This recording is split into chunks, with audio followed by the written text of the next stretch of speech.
meeting. So first item on the agenda, and again, welcome to Michelle for joining the Admin Public Works meeting for today. So glad to have you here. And first thing is the roll call. So it's all yours, Michelle. So first item on the agenda, and again, welcome to Michelle for joining the Admin Public Works meeting for today. So what's happening? I think that's Rick's got it the YouTube up, so it's delayed. You got like an echo. Okay. He's checking it. Okay, so I guess we can go with the roll call if you're good, Michelle. Okay. Chair Joe Garitano. Present. Councilmember Larry Brost. Here. Councilmember Lauren Edens. Here. Councilmember Joe Farmer. Here. Councilmember Dan Flasher. Here. Councilmember Rob Rambaud. Here. And Councilmember Kenneth Remy. Do we have this Kenneth Remy? He might be running a minute or two late. Okay, right. and Councilmember Dave Bertolino. Here. Okay. All right. Well, with that, we'll have the approval of the minutes for October 19th. Is there a motion for approval of the minutes? Made by Councilmember Farmer, seconded by Edens. Any questions? All right. All those in favor say aye. Aye. Aye. Any opposed? Any abstain? The minutes are approved. Next item 3 is public participation. Do we have any public participation comments? I think Councilmember Remy's on the attendee list if you want to bring him in. I'm bringing him in. Yes, thank you. There's one other attendee whom I do not recognize. So if they're on for public comment, I guess we'd ask that they raise their hand. Okay, so yes, we are doing public comment now. So this would be the time if there is any public comment. If you want to raise your hand on the Zoom, we'll be happy to allow you to speak during public comment. If not, we'll proceed. Okay, and we don't have any other comments submitted, do we? Not that I'm aware of, no. Okay. All right, well, that closes out public participation. Next on the agenda, we have under Public Works, we have no for information items. We do have one for action. It is the review of the 2020 public roads, right-of-way, and parks maintenance bids. Rick, it is all yours. Thank you, Chair. Councilmember Garitano. So I think most of you are aware, every year at this time, we solicit bids for our maintenance of our public roads, rights of way, and parks. This is a process that we've had in place, as I understand it, since the inception or incorporation of the city. We have contracted out these services and found them to be very cost effective from that standpoint. So we opened bids on October 19th of this month for the 2021 municipal maintenance contracts. We did receive a total of 18 contractors submitting bids for work for 2021. So based on the review of those bids, and I did provide them to you in the memorandum, the department is recommending, on behalf of the Department of Parks as well, accepting 17 contractor bids for varying contract allocations for 2021. I would point out that we are declining to recommend one of the contractors that submitted a bid. We did get a bid from a company called Bid Pro STL. It is, from our understanding, a new start, a new firm, a new construction company, currently leave another company and start up his own firm. So we didn't feel comfortable just yet recommending a contract with that firm because they had very, or next to no track record as a firm. So the recommendation tonight was for 17 contractors. As I think you probably know, we typically maintain a fairly large number of contractors that do a wide variety of work for us, whether it's just patching potholes, mowing, tree trimming, tree removal, or snow removal in the winter months. I will point out that we had also one new contractor that submitted a bid, and I'm forgetting the name, Gamma Tree. is the new contractor that submitted a bid, and that was something that we were looking forward to as you know, with the EAB infestation, we're expecting to have a lot of need for tree removal next year. So now we'll have 2 contractors that can do tree removal for 2021 if we accept the bid from Gamma. I will also make a couple other points as well. Of the bids that we received, of the 17, actually one contractor submitted prices that were lower than 2020 by a little bit, and then 7 of them held their prices the same. So 8 of the 17 were either holding their prices or actually a minor decrease on the part of one contractor. So the recommendation again is to go forward with contracts for 16, and I should point out that 16 of these are repeat contractors, obviously, that we've worked with in previous years. So again, the recommendation is for moving forward with agreements with 17 contractors for our 2021 municipal maintenance contracts for the city of Wildwood. I'll certainly take any questions that you might have relative to these bids at this time.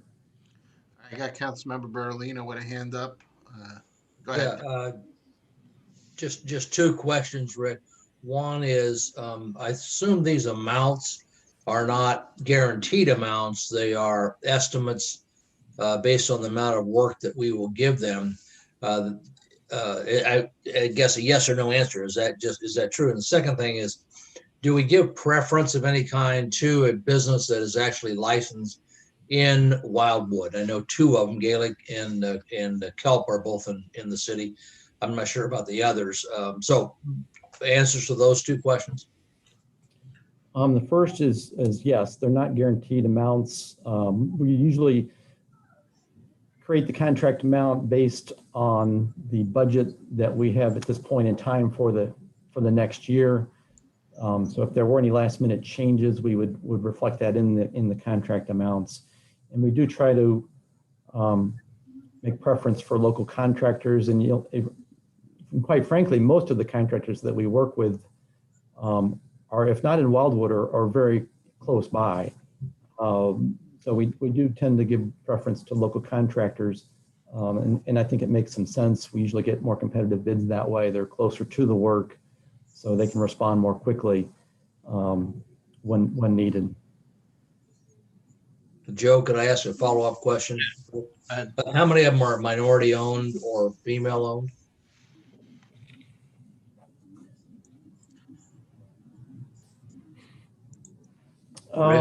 Be honest, Mr. Bertolino, I'm not sure that any of them are, except for Westfall. I think Westfall would meet the minority classification. I'd probably want to double check that, but I'm pretty sure that they are.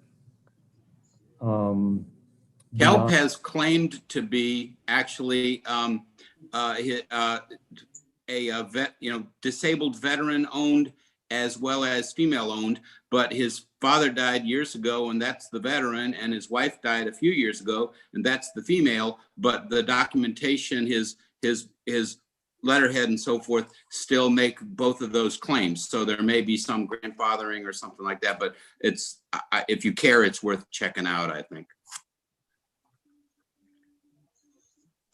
I only bring it up just as an awareness. I think we should be, as a public entity, we should be aware of those dimensions, and wherever possible, we should be giving equal consideration, if not preference, to minority-owned businesses and female-owned businesses. Certainly, that's a good point, and something we could certainly work on for next year potentially. Getting or being sure that the advertisement that we put out there is seen in the minority and woman-owned contractor. All right, got Councilman Dave. Were you done, by the way? Or Yeah, thank you, Joe. okay, Councilmember Farmer, and then I'll come to you, Councilmember Bros. Go ahead, Joe. You're on mute. Sorry, guys. I had a quick question on the tree thing. Rick, has there ever been any thought about reaching out to like different subdivisions and maybe incorporating some of their tree removal with the ash stuff in the bid? I mean, I know like in our subdivision, we always struggle trying to find good people that can come in and do it at a relatively reasonable price. And they, most of the contractors appear to be the ones the city's using anyways. I just didn't know if that's anything we thought about to maybe even offset some of that cost or I don't know, make an extra benefit for subdivisions to get involved and engaged. So I think what you're suggesting would be something we have tried to do when we had our separate bid for the EAB last spring. We worked with Davey to set up in the contract and with their bid a allowance that they would extend their unit price or their price for tree treatments or even planning to the residents. And it wasn't a requirement, but it was something that we were trying to encourage them to do. It's a little bit challenging because we can't have them. I mean, they're working for the city when they're on our right of way. Once they start working for a private resident, it's a different situation. Right. It's difficult for them to bid on that kind of work because they really don't know what they're getting into necessarily with private property, where the work is and the extent of it. So it's difficult. We do get a lot of situations, frankly, where people ask, and we don't discourage it. And if an Omni is working in close proximity to a resident, and a resident asks Omni to do work on their property, there's no prohibition, at least in my knowledge, of allowing that to happen. So I think it does happen on occasion. I think we'd certainly be open to that more in the future if there's a desire. Cool. That's all I got. All right, Councilmember Brost. Yeah, Rick, I basically had the same question, but not necessarily trees, but like if there was any brush hog or grading or skid steer work that we run into as a subdivision, whether or not you could see if they'd be receptive to a call in these rates. Because, like even if I look at this and if I see like brush hog is 90 or 95 an hour, particularly if they're going right down Wild Horse Creek, and I'm looking at Gailey right now. I mean, we have some needs in our subdivision that'd be very economical for us. So if it's possible to maybe reach out and just see if they're receptive, and then I think more so, I know Joe, I'm thinking more wards 1 and 6, yours more trees, but we have a variety of issues that would help out, I think, a number of subdivisions, out here in the more rural area. Yeah, I think if those needs are communicated, we can certainly do our best to put the two parties together. And we do get calls from time to time from subdivisions asking for qualified contractors. And a lot of times we do say, well, these are the ones that we've been working with. And we try to point them to those contractors when those calls come in. So I think we can certainly do our best to match those folks up. Okay, any other questions on it? I was just going to make the motion to approve it if that's the next step. I believe that would be appropriate. Rick, how do you want it worded there? Is it just a approve the recommendation?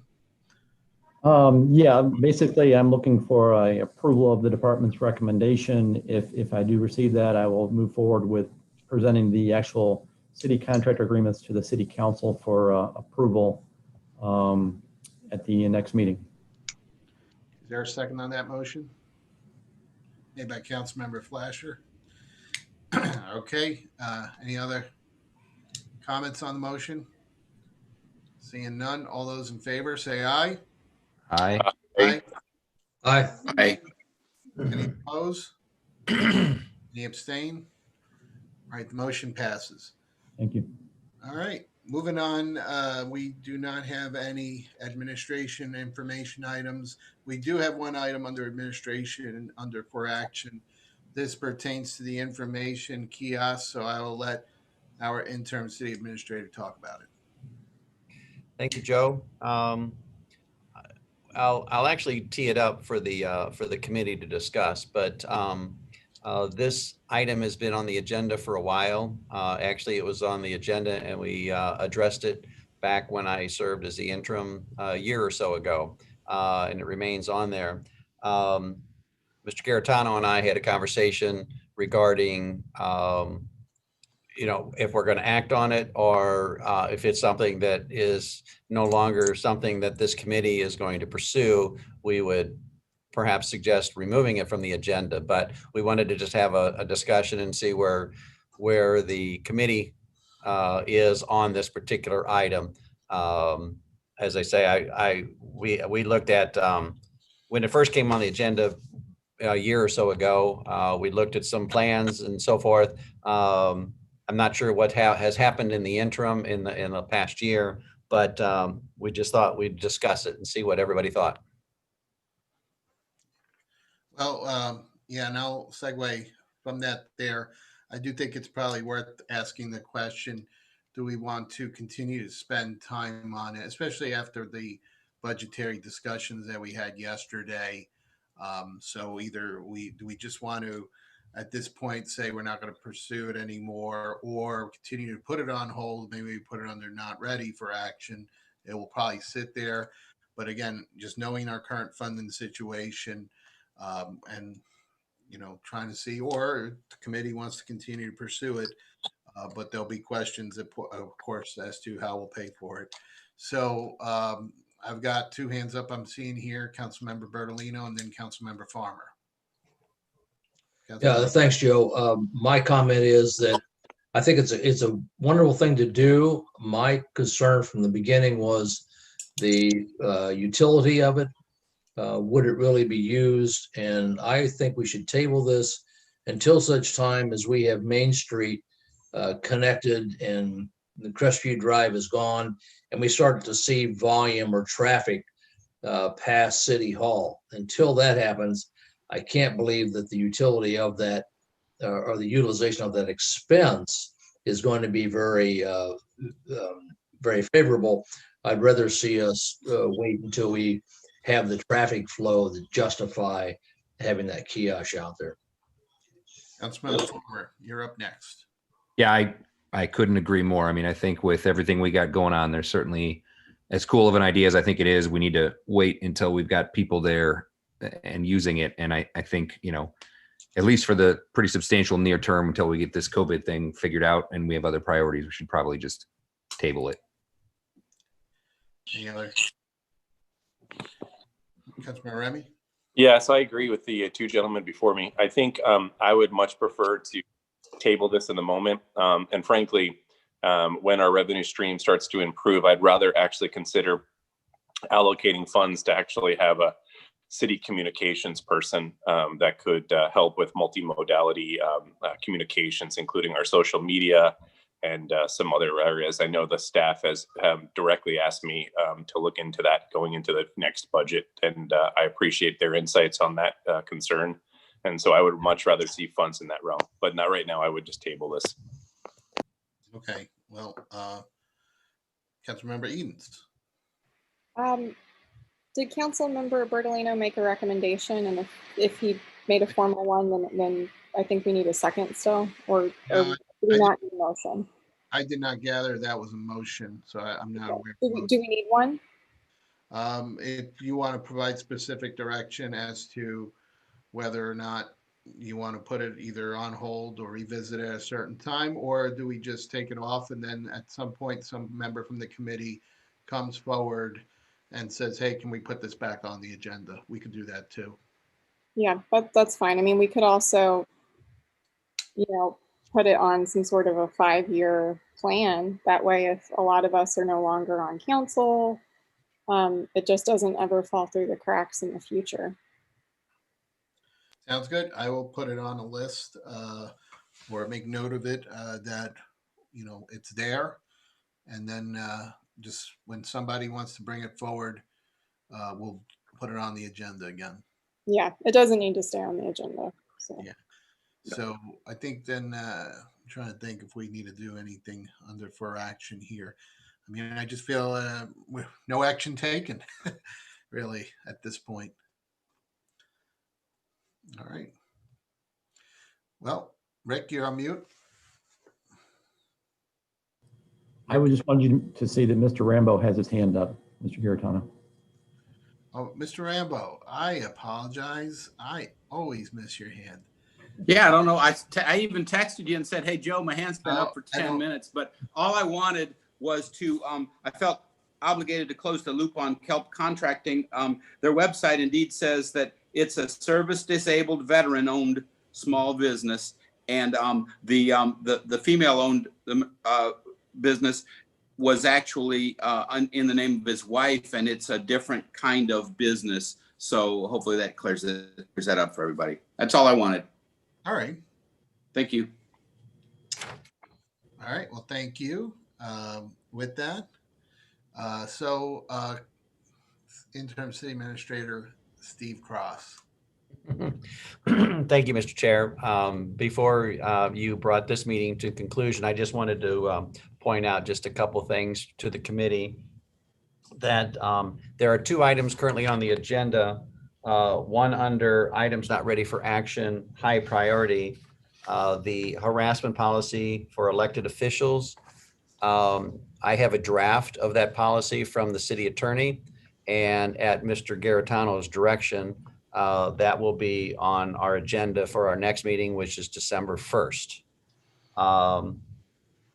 Also, under medium priority, just a couple lines below that, there is an item, city council meeting start time, and that will also be moved up onto the agenda for the December 1st meeting. Steve, can you send out that policy draft before the meeting, a week or so before the meeting? Yes, sir, absolutely. Thank you. All right. Well, thank you for that. And By the way, the reason why I'm sorry, Mr. Chair, I'm sorry, I wanted to respond to Mr. Berlino. I'll send it out. Mr.